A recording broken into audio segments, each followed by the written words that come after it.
So on the question of BBI, Mr. President, we know that the handshake has sort of guaranteed some level of political tranquility in the country over the last couple of years. And that process was meant to culminate in a certain draft of reforms which are contained in the BBI document. Given that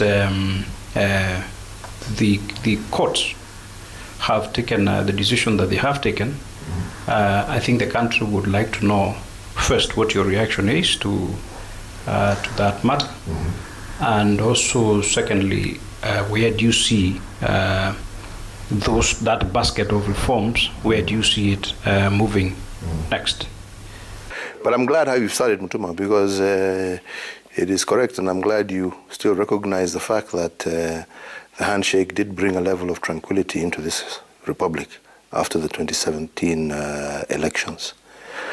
And it's unfortunate that we have such short memories, because if many of you would try and look back at that particular time, I think you can remember the tension that was in the country, the violence that was occasioned in some parts of the country, and the fact that we were in a very uncomfortable situation as a country between the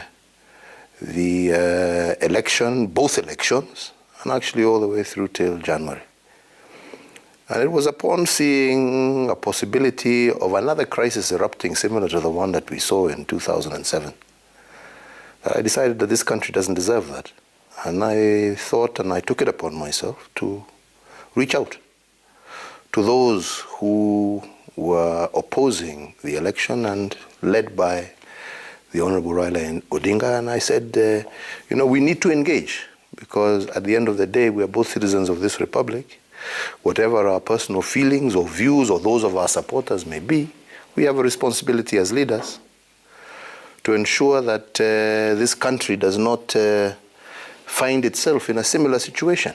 And as I have said severally, again, you know, people forget that it was a very difficult time. I mean, he wasn't willing. I was also very cagey because of the situation, the way it was. But at the end of the day, we were able to talk. And through those discussions, we were able actually to get to some underlying issues that have plagued this country for a long time. And it was then we said that, you know, if only people could learn to sit down and talk the way we are talking, a lot of these problems wouldn't happen. And it was there that, and I really appreciated this fact, because for the first time we said, let's not even talk about government. Let's not even talk about who's in government, who's not in government. Let us talk about these underlying factors. Let us actually come together and say, how can we deal with these issues to ensure that going forward, Kenya will never find itself ever again in this kind of a situation. And we started discussing those underlying factors. And that is what led to what we called our 9-point issues that we ourselves thought, that led to the handshake. And that led to say, we will work together on these fundamental issues that we share as Kenyans, as two Kenyan leaders. And we decided then, let us expand this. Because, after all, there are also other leaders. And that's why we also brought others on board, including some of those, unfortunately, who, for short-term political reasons, are opposed to this particular process, were brought on board. And we said, let us discuss these issues. Why do we consistently have this issue? And one of the issues we figured out that is still very pertinent even to me was the fact that people feel that if one side wins, another side loses. So we felt we've got to come up with a situation where nobody loses. And what does that mean? It means two primary issues: equity and inclusivity. And how can we handle these? But we also said, let us go out also into the country and hear. There are probably other issues. Young people was another issue, because there is growing frustration also about, in and amongst our young people? How do we also bring them on board, cater for their... Let's get their opinions. Let's hear what they have to say.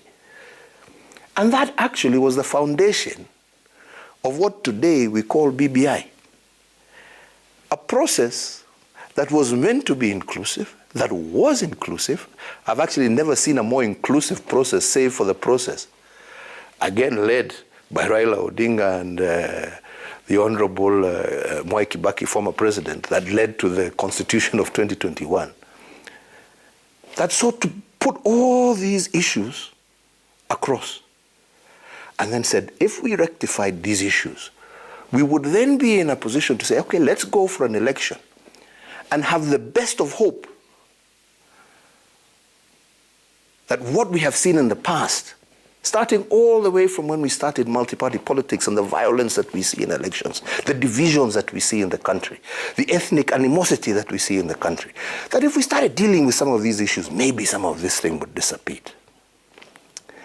That was what BBI was supposed to represent. And it is most unfortunate, like I keep saying,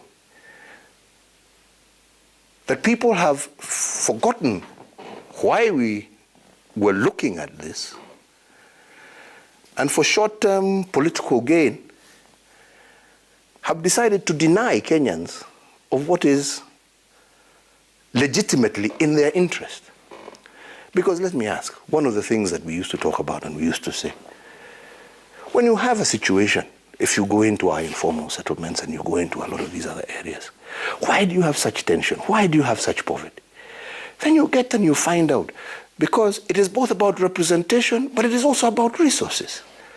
Because when we introduced CDF, we also touched to the constituency. So when you have an honorable member of parliament receiving 100 million shillings and another one receiving 100 million shillings, one is distributing 100 million shillings to 50,000 people. Another is distributing 100 million shillings to 1 million people. Is that equity? Is that child in Mathare or Kibera, will he ever have an opportunity ever of going to university if the highest bursary he can ever receive is 5,000 shillings? And we said, if we don't deal with some of these issues, people will consistently feel pent up. And that is why we said, let us actually focus ourselves on this. Let us do it. It was not about who was going to be president, who was not going to be president, Uhuru Kenyatta. How many times have I told you people, I am very grateful to the Almighty God and the people of Kenya for the opportunity they've given me. I am more than happy to serve out my term and finish my program. But I also believe that this is part of my agenda, to be able to bring people together and to be able to ensure that we have a peaceful, stable, united country. And that is why I was very keen on this.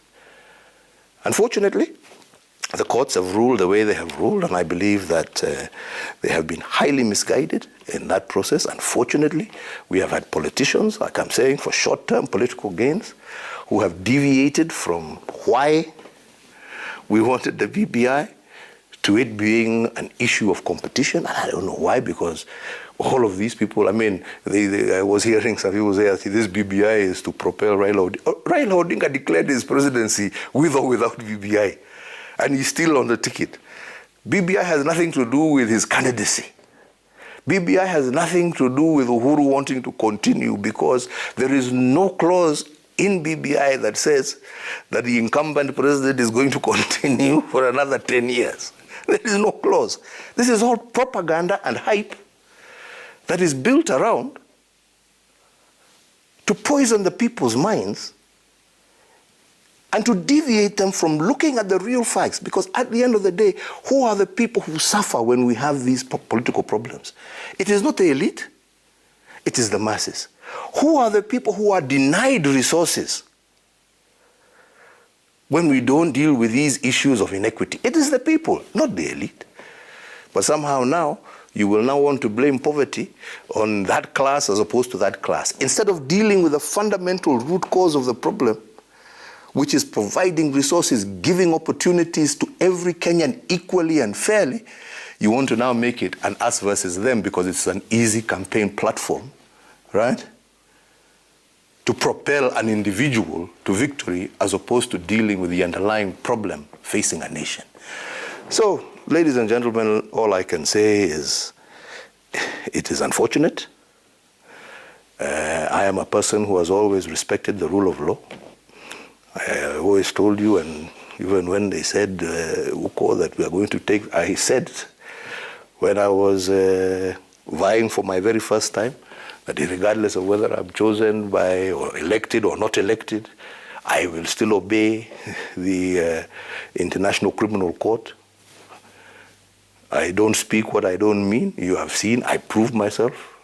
I was elected, and I still appeared because I believe in the rule of law. When they went out and they said my election was null and void, I accepted, moved on.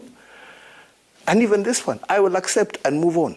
I don't agree with it because I believe we have denied Kenyans their resources. We have denied Kenyans equity. We have denied funds to go mashinani through the ward fund, which to me is actually a much more equitable way of ensuring mtoto wa mashinani ameweza kupata elimu ya university kuliko CDF. All right? So this is what Kenyans have lost. I, Uhuru, have not lost anything.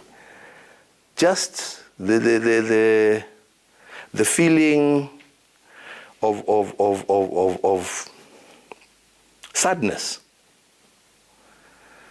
that we could actually, for political reasons, deny our own people something that would have not only improved their lives and livelihoods, but made Kenya that much more a cohesive society. So in terms of where do we go from here? Well, I'm not the only proponent of these changes. I will not give up. I always believe that one must fight for those things that he believes in. Whether in office or out of office, I will continue to fight and advocate for those things that I believe in. And I believe strongly that as a country, we need to be fair. Believe we need to be able to shed this ethnic umbrella that we always say that so and so, because at the end of the day, we're all Kenyans and we need each other. Your child and your child and your child needs an education, needs access to health, needs good roads, just like any other child in any other part of the world. You're entitled to it. And it is my hope and my prayer that like-minded people who believe in these fundamental principles and who believe and see Kenya long into the future and not within the context of their political life, will continue to advocate for these things until we have a much more fairer and much more just society. So as of now, like I said, that is where we are. We have a ruling, we obey, and we move on and we continue to consult with people who think the same as we do. And we will continue to work together to see that we overcome these challenges and get the Kenya that we want to see, that we want our children to inherit. I'm sure you know all the people who have declared an interest in the presidency. You've worked with them, you've done politics with them. Is there one that you think is best suited? I won't ask who, but is there one that you have found who has the qualities? And it is not my duty, nor is it my responsibility to tell people or to tell Kenyans how or where they should vote. But it is my duty to remind Kenyans that they need to look at who they vote for and why they are voting for that particular person. And like I'm saying, it is unfortunate that within and amongst us, there are those who will sacrifice interest over personal political agendas. And I believe these are the things that Kenyans need to look for. But at the end of the day, it is not for me to dictate to Kenyans who to elect. It is for Kenyans to decide what is in their best interest. And my hope and my prayer is that they would do that in a manner that looks after not their short-term interests, but their long-term survivability as citizens and the long-term stability of our nation. Thank you, Excellency. I really hope my colleague Mutuma would make a follow-up question about BBI, especially now that there is one more, the court left, the Supreme Court. And we've been writing stories about, we are not very, very clear whether you're going to appeal again. For me, like I said, the biggest disappointment is what Kenyans have lost and what our courts have denied them. I must make it clear, I do not agree with their ruling. When they sit and they say that the IEBC is illegally constituted, the same IEBC that swore in the same court and the same judges. When they say IEBC was not properly constituted, the same IEBC that has conducted 27 by-elections, and we have not heard anybody say that there is a problem with those elections. I have a lot of problems with it. But equally at the same time, like I'm saying, it is not my baby alone. This is the people's baby. And it is the people themselves who will decide. And there are others, like I said, like-minded, and we will continue to consult. But I personally have no interest in continuing an unnecessary court battle. Because like I said, it is not about this thing being done when I'm president or when I'm not president, but it is the question of whether the principle and the issues that we're talking about are just and right. And if they are, they will happen now. And if they don't happen now, they will happen tomorrow. And we will continue to advocate and to fight for those things because we believe in them. And we believe it is what this country needs, right? And that is why, and I repeat again, I will continue to also work with like-minded leaders to say, how are we going to ensure that this which we were trying to put together doesn't get lost? And we will find the best way forward, be it now, be it tomorrow, be it wherever. The point are the issues just? Are they right? And if they are,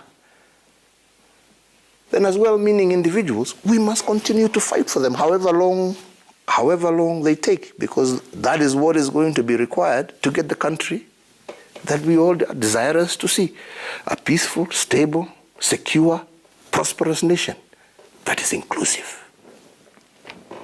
So I think as a follow-up to the politics, we've been writing these stories, and I'm sure all Kenyans we're having a very, very interesting scenario, the relationship with their deputy, and there is all the agitation around it.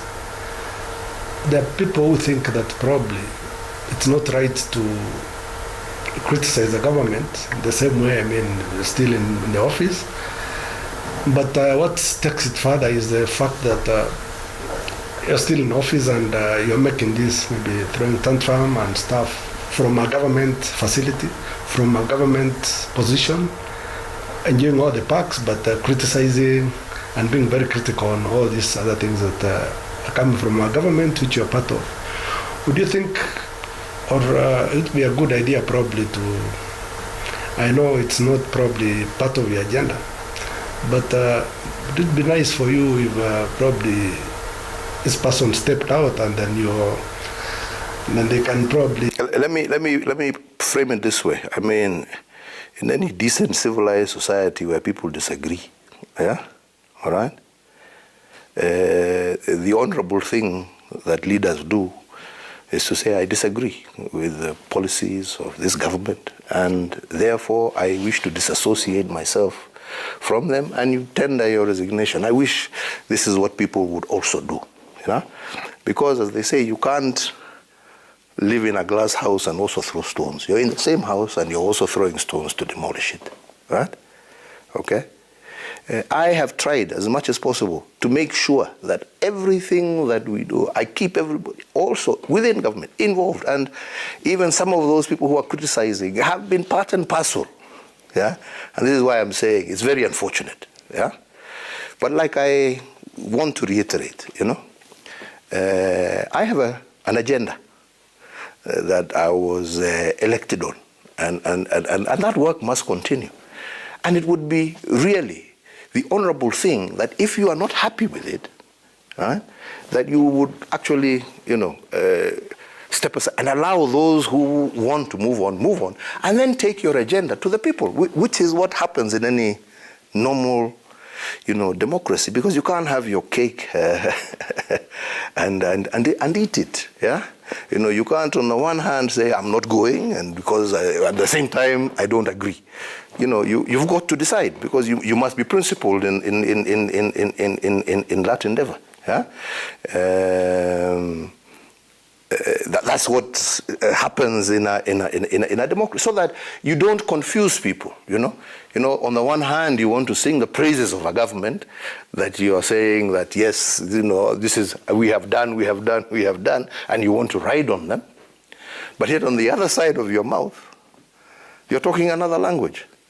So I don't want to say much, but like I'm saying, I will not be deviated from the agenda I have set on course. BBI was just one of them. We still have also the Big Four, which we have been consistently following, and we will continue with the agenda as we have it. That will continue, and really, like I said, people know what happens when you disagree with each other in developed civilized democracies, what people do, And I would hope that people would have the courage and the guts to do that, instead of, like I'm saying, throwing stones in the same house that you're living in. Listening to you and past interviews that have been done specifically on your deputy, when we have posed the question of what really happened, what really transpired between 2013 and 2017, and now 2017 to 2021, and the answer has always been, ask the president. Now that the president is here, what really happened? I have no idea what has transpired, except for the fact that probably he is trying to create a base for him and for his future politics, which is his right. I have never denied him that, and he's free to do so. But I feel it is unfortunate that maybe the manner in which he is doing it, by going against the same government that he's serving, I think is wrong. Because like I said, the issues that we have been trying to fight over in this BBI and to try and achieve in this BBI are the same issues that brought me and him together, right? So if I want to now expand that, because I believed and I thought that that is what we were trying to do, and if you go back all the way back to 2013, it was always been my agenda, bringing the people of Kenya together. So if divisions of 2007 brought us together, why can't we now have these other divisions also bringing more on board? What is the problem with that? It doesn't deny you of your chances, because at the end of the day, it is not Uhuru who elects, yeah? It is the people of Kenya. So what is the problem if we have more on board and have a situation where everybody feels that regardless of who wins, no Kenyan has lost, and every Kenyan can leave feeling a winner? And I will continue to advocate for that, like I said, because I believe in it. I love my country. I love peace, and that's why I have been trying to get this, not because I hate somebody or I don't like somebody, but because I think it is in the best interest of this country, right? If we were able to overcome our 5-year political term without creating deep-seated animosities that continue to grow. And it's not just in this, it's in everything that I've done. I've tried to follow, that principle of trying to understand what is the problem and trying to fix it. I'll give you an example. We've consistently, it's been on the cards always, everybody, land injustices, this, or I have never fought anybody. I said, okay, we have this problem, and especially around the coast, right? So let's stop weaponizing it, and let's sit down. And I brought people, and I said, look, you Mazru, your absentee landlords, the local leadership, come, let's sit around the table, let's find a solution to this problem. And by sitting around the table and talking, we have begun to find solutions. We are now in the process of issuing title deeds to people. Those families are no longer fighting each other. They have agreed. All of them are happy. And we're moving on. We have found solutions. That is what we did in Likoni, right? An issue that was always a political hot potato. Every election, come in, come out, people are fighting. Yeah? This is Waitiki again. We sat down with the local leadership, we sat down with the owner of the land, and we found a solution. A legal solution, and a solution that was a win-win for all the parties concerned. That has been my principle, that has been my belief, and even now, even in politics, like I say, it is not about who, but it is about whether our country wins, whether our people win. And if we win, then we should all be happy. And that cannot happen if people can't engage, if we cannot open our doors and open our arms. And that is all I've done. And I will continue to do so, because I believe any responsible leader would like to leave a country better than he or she found it. And that is my intention. Talking about opening your arms, let's take it back to 2018 for the handshake, and thereafter even bringing together all the other opposition leaders. We've seen you meet them in Mombasa, here at State House Nairobi, and there's always been this feeling like you're trying to manage your succession at the exclusion of your deputy. Would that be the case? For what reason? If he were to embrace this process that we were, the only reason because he's been how you don't call somebody who is against what you're trying to do. He has been opposed to it. For what reason, I don't know, but he has been opposed to it. Those meetings have not been about selecting a candidate. It's by saying, what is it that we agree? Do we agree on this? How do we birth this baby? Yeah?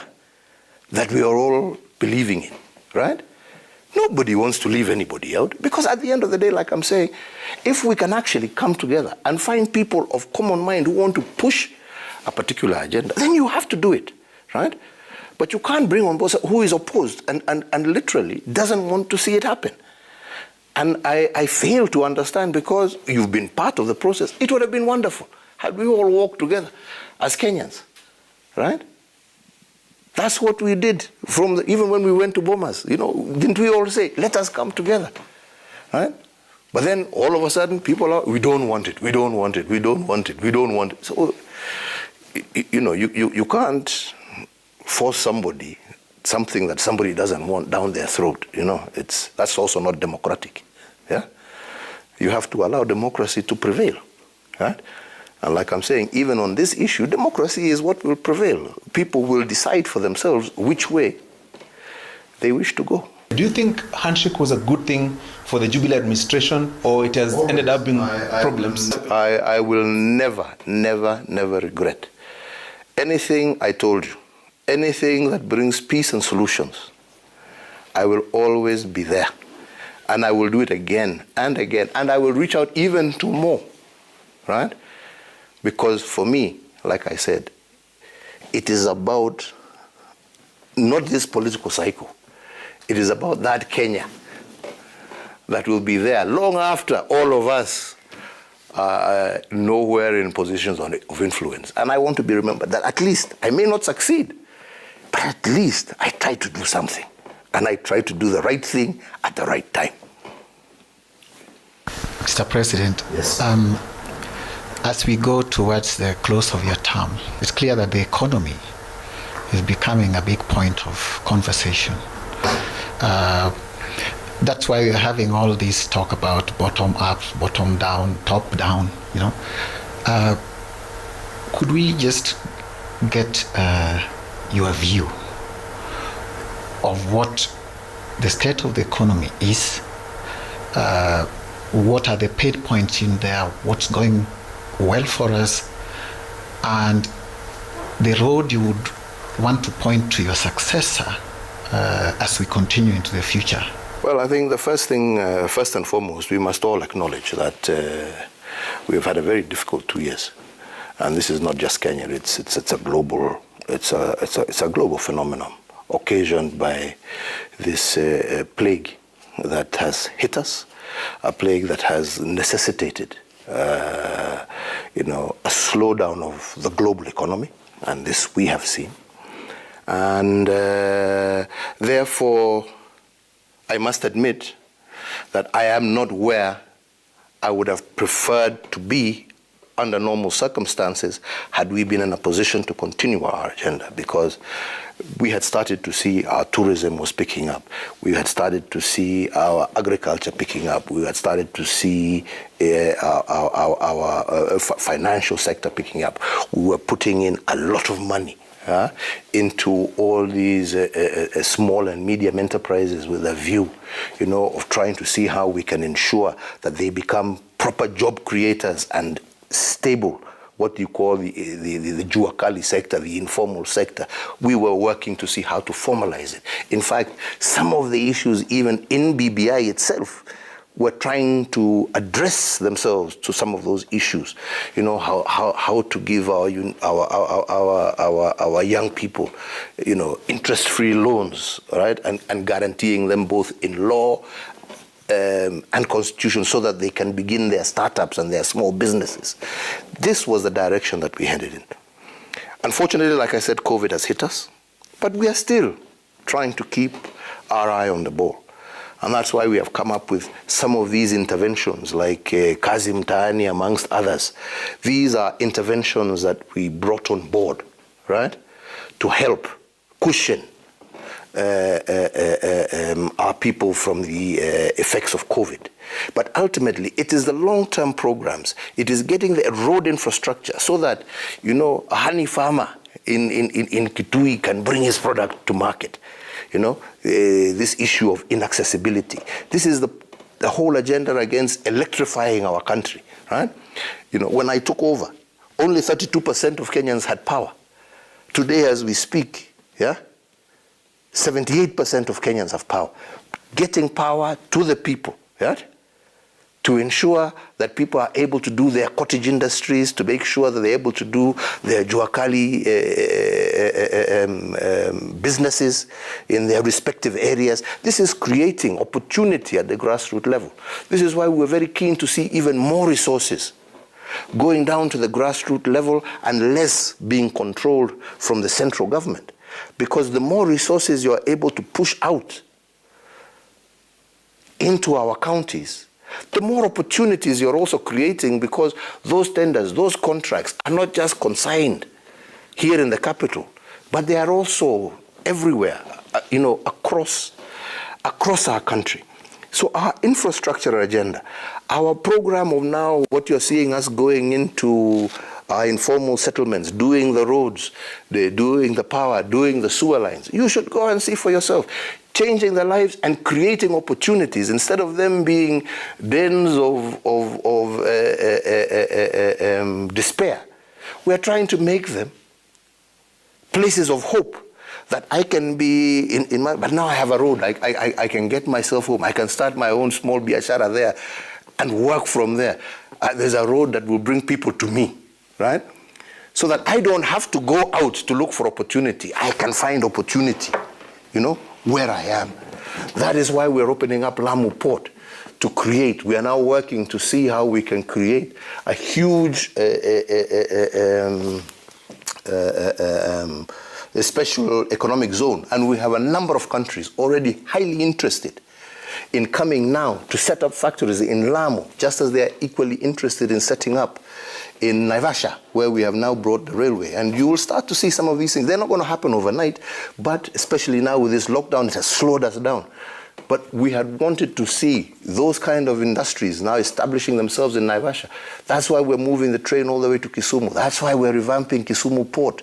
That's why we want to go out and do the special economic zone, but without access, without the rail, without power, right? That's why this new Lesos line is going through, to bring and to stabilize power in the whole of the Nyanza and Western regions, right? So that these places now, once again, become interesting, right? For investment, for job creation, for job opportunity. And you can see that we're focused. You can see what we're doing, our tea reforms. You can now start to see the prices of tea themselves. They're improving. Why? Because of the reforms, and these are the reforms we've done. Despite all the noise people are making, go to the average, they will tell you their prices are improving. Talk to the coffee farmer, they'll tell you their prices are improving. We've now got BT cotton that we're trying to establish and grow. That's why I revived Kikomi. Those are opportunities for our young people. That's why we're reviving places like KMC. so that our livestock farmers can have a place to deliver their livestock and be paid promptly, and with decent prices instead of going through middlemen. That is why we are continuing to see how we're going to revive even Mountex, because we want to have that whole region of that Meru through to Tharaka, Kieni, that whole side is huge cotton potential. We want to open it up. We want that plant there. We've got now companies now wanting now, so long as we're now doing the backward linkages with the farmer, who want to come up and re-establish the ginneries. So we're not just going to be importing materials and stitching, but we will be growing the cotton, ginning the cotton, making the material, and ultimately making the clothing that we see on the shelves in supermarkets, all that. These are all creating opportunities for a new Kenya, right? That is what we're doing out there in Konza. Go and see what is happening at Konza. We are creating that infrastructure to create our silicon, or as we are calling it, our silicon savannah, right? Again, to create a place where our minds, our high-tech kids who understand this business have a place to be able to outreach and be able to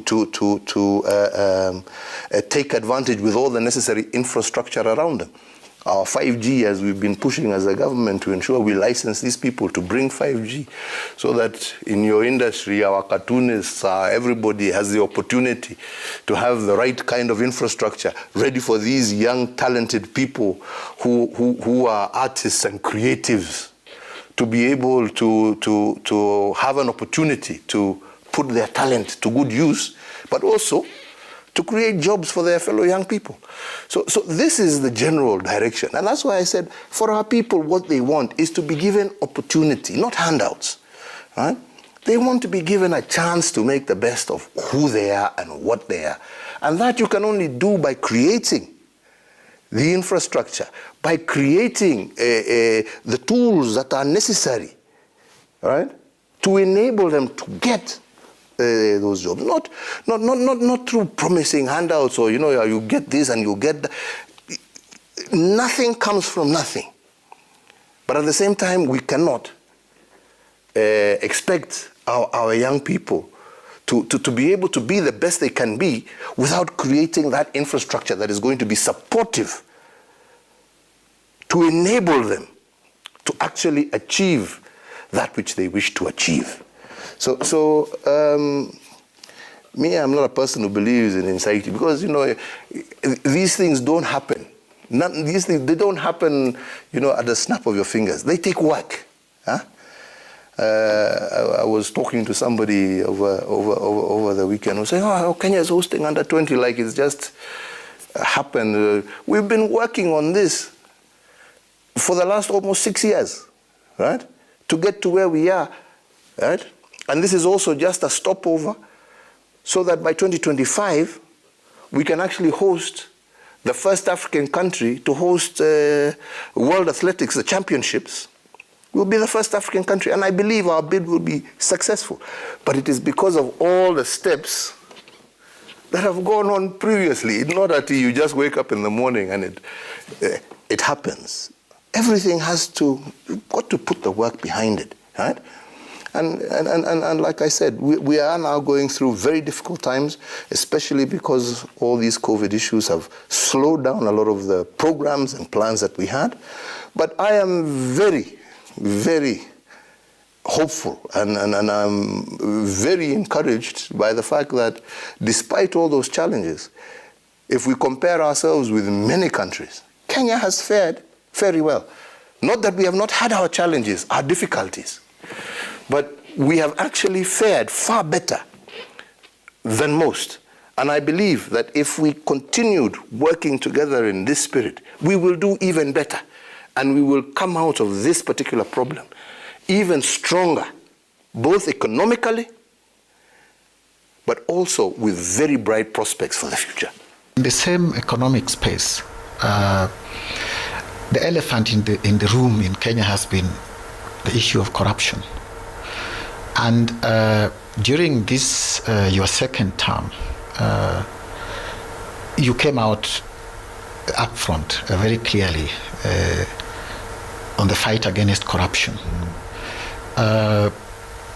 I'm wondering, as you near the end of your term, when you look back and the status where we are now, what's your view of this? I will say that we, as a government, have done the best that we can.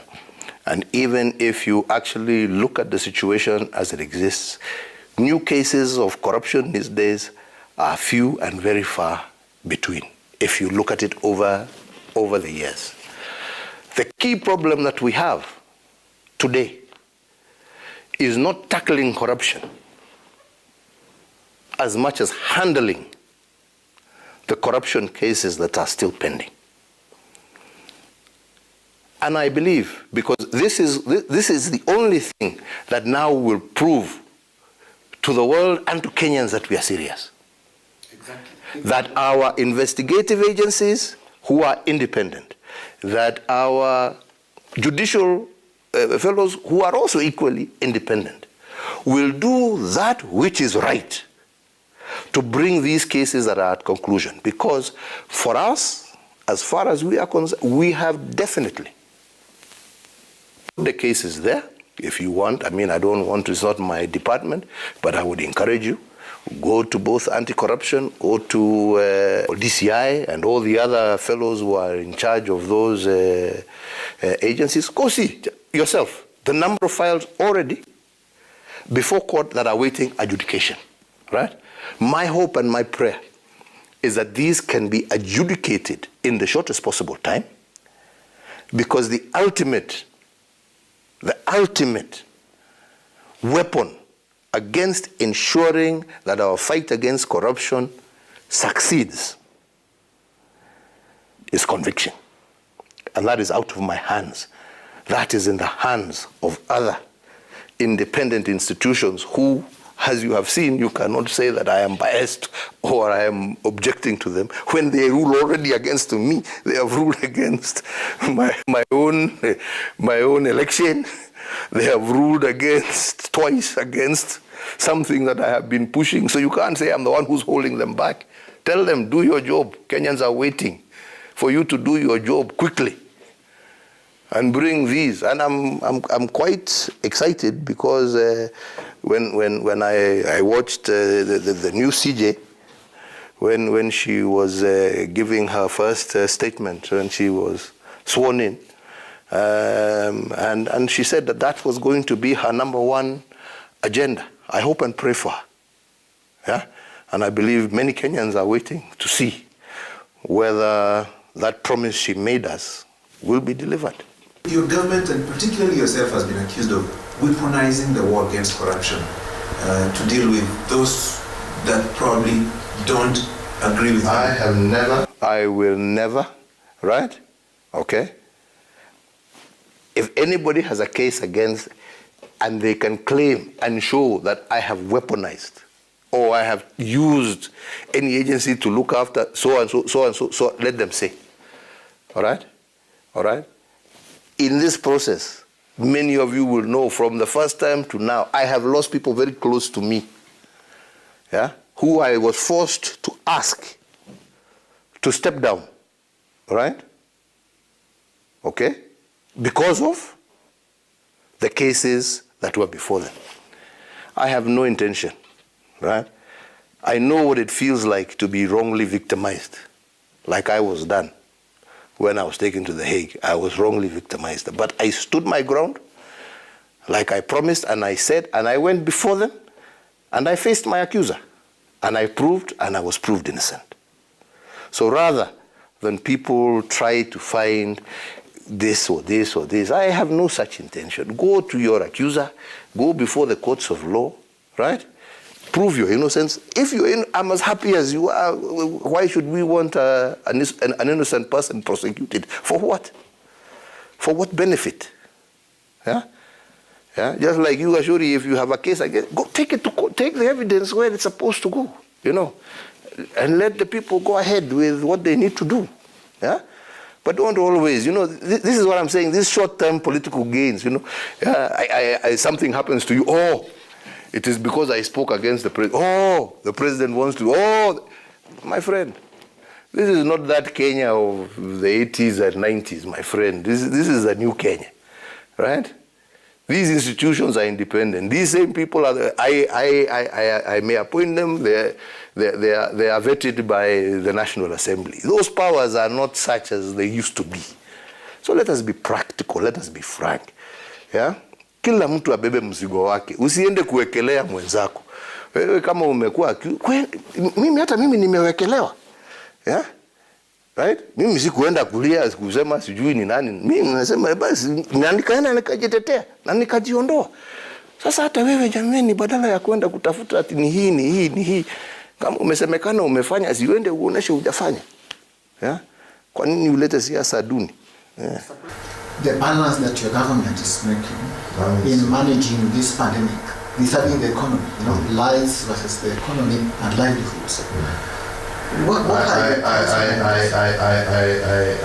will never, just as in the scenario that we were talking about, the country as a whole, when we were talking about political violence and all of those things, I have seen, and I will never do anything that, in my view, will jeopardize the life of a Kenyan. A life of a Kenyan is greater than anything else. Let us withstand the challenges and be alive. We shall overcome those challenges tomorrow. But a life lost today shall never be recovered. So my focus, and it will continue to be my focus, is to ensure that I protect and I safeguard the lives of the people of Kenya.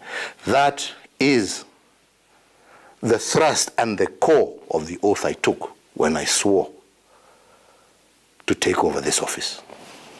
And it's on COVID, because COVID is a very serious problem. We've seen what has happened in other places, in India, in the US, and all that.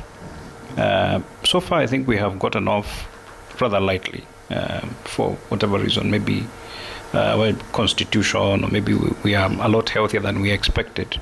There are two major issues. For us to be able to weather this storm and open our economy and proceed in the way we plan to proceed with our lives, we need to be vaccinated.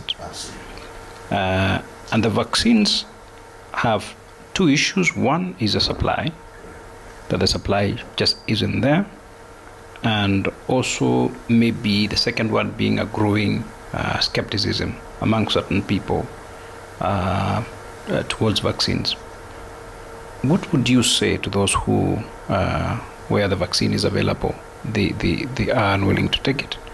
And what would you say about the question of supply? Are we looking forward to stronger, maybe better supply of vaccines? My position on that has been very clear, and both as I had the opportunity, being a member of the Bureau of the African Union in the year of COVID. So I was part and parcel, together with my colleagues from DRC, South Africa, Egypt,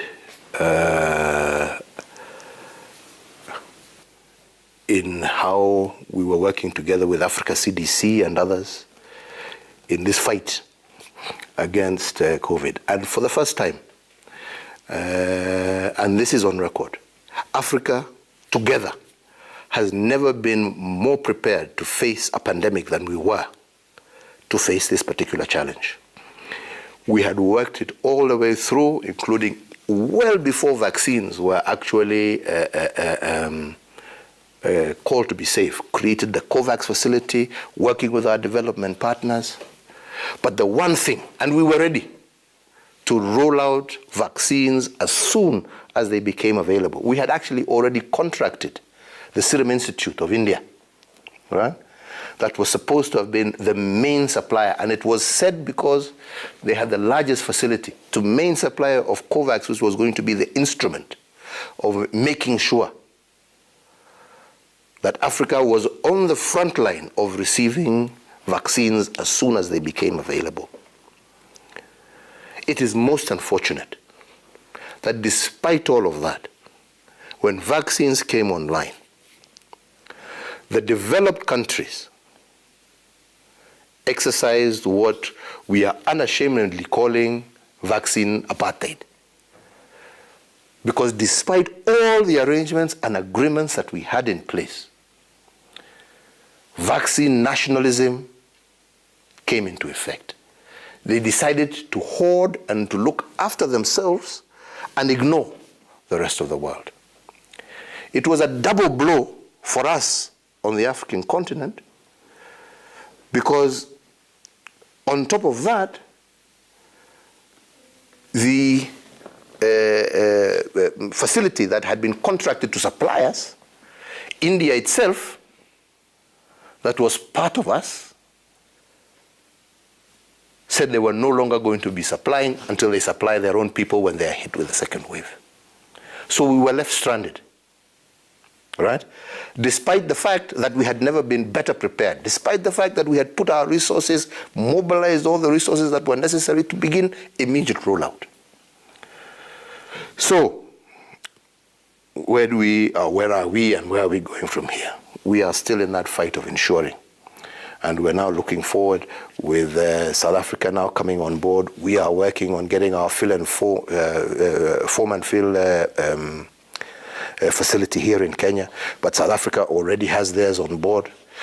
We are hopefully now going to start getting a steady supply of our own vaccine, and hopefully we may be a month or 2 months late, but be able to meet our 10 million target of the most vulnerable, which will be a key indicator for us now fully opening up the economy, and we're hoping to achieve that in the shortest possible time. But Mutuma, as you have said, it is based on availability. Everything that we're getting, we are pushing out. Yeah? And we have said vaccine is going to be free because we want to ensure that there is no element or capacity of people taking advantage of this shortfall, yeah, for making deals here and there. Vaccines will be made available to all our citizens across board freely. I think the second point that you raised, Mutuma, is about those who are hesitant. We are not going to force anybody. It will be your decision whether you want to take or not. But I truly would encourage, especially those who are in that most vulnerable bracket, those 50 or even 45 and above, those with comorbidities, that it is essential that you be vaccinated. And I will appeal to all those. I think we have now enough research done, yeah, that has actually proved that these vaccines are actually helping as opposed to harming, right? And therefore,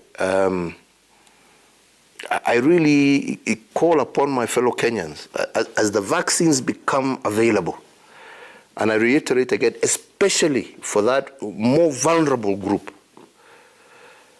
it is important, yeah, that we trust the science and we get vaccinated, because available evidence is showing that those who are vaccinated are resisting and are surviving better, especially within that bracket, than those who remain unvaccinated.